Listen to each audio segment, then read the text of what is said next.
Hello, I've got this really good new piece of equipment here from Steve Neville. At the moment it's called the Neville Eye. I think the name was coined by one of the anglers testing it, Dave Forward, locally Sussex angler. He said it looked a bit like an eye and it keeps an eye on your equipment. It's basically a burglar alarm for fishing. Probably seen similar things like it, but this works exclusively with the Steve Neville receiver. And as long as you've got the spare channel on your receiver, you can use it. That's the only restriction. I'll switch it off for now.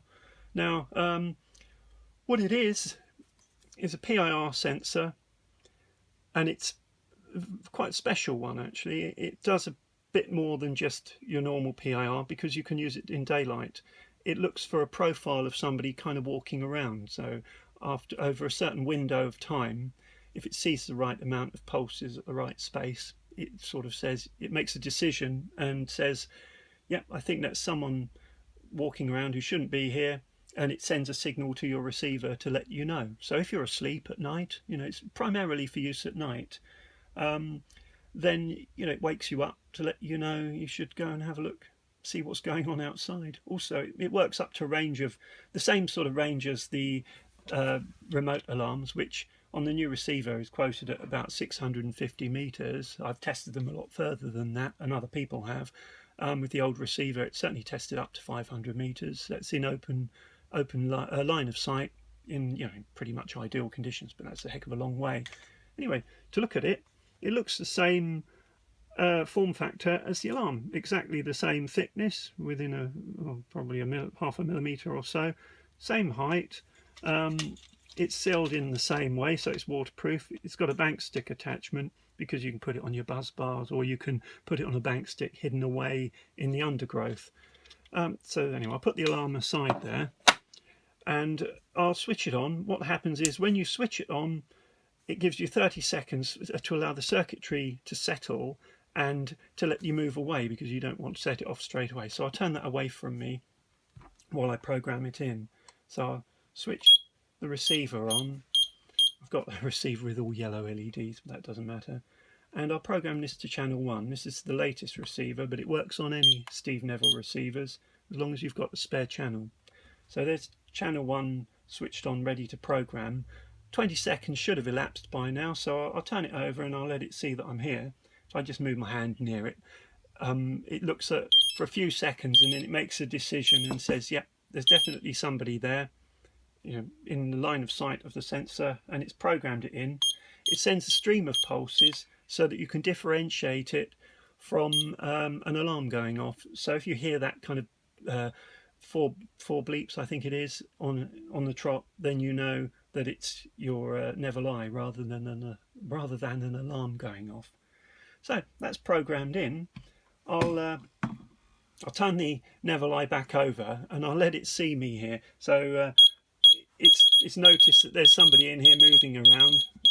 I'll turn that off now, and it's saying, yep, there's somebody there moving around. That's it, as simple as that. And it sends out that stream of pulses, which I programmed into channel 1, and then after 20 seconds the light goes out. But I've got one set up outside, just to give a better idea of it. Just to let you know before I show you that, it detects anybody moving around from the front of the sensor to a distance of about 7 meters, which is a fair way. But you can set it up in your bivvy if you're leaving your tackle for whatever reason, or you can just set it up maybe in the undergrowth along the side of a track leading to your swim, that sort of thing. It's ideal, but really experimentation is the best way to figure out where to set it up. Depends where you're fishing, really. It's ideal for night. On a sunny day, if it's really windy or if there are lots of clouds blowing overhead, it can be triggered mistakenly, even though it's got a lot of filtering in there. Some things you just can't get away with. But if you set it up on a sunny day, it's best to set the Neville Eye up in the shade. So if it's set up in direct sunlight, it doesn't work very well. So you need it in the shade. But cloudy days, you can set it up pretty much anywhere. Nighttime, the same thing, but over time you figure out the best place to use it, but it absolutely works brilliantly, and it's been tested for the last 6 months, and it's really been tuned in and, you know, fiddled about with to make it just so. Anyway, I'll show you the one outside. If you follow me, it's only not, I should have this on the lake, but I've just set it up in the garden here just to give you an idea of what it does when it detects somebody. So instead of, it doesn't just go, I've got one set up over by some plants there, and it doesn't just go off straight away. It sees somebody mooching around, and then it makes a decision. I've got that one set on channel 5 there, and it will do that up to about 7 meters away. I can't go across there because it's pond, so I'll have to walk a little bit closer, but as it sees me, it waits 5 seconds after the initial sense, and then it will switch back on again and see it again. Anyway, hope that helps. Thanks for watching.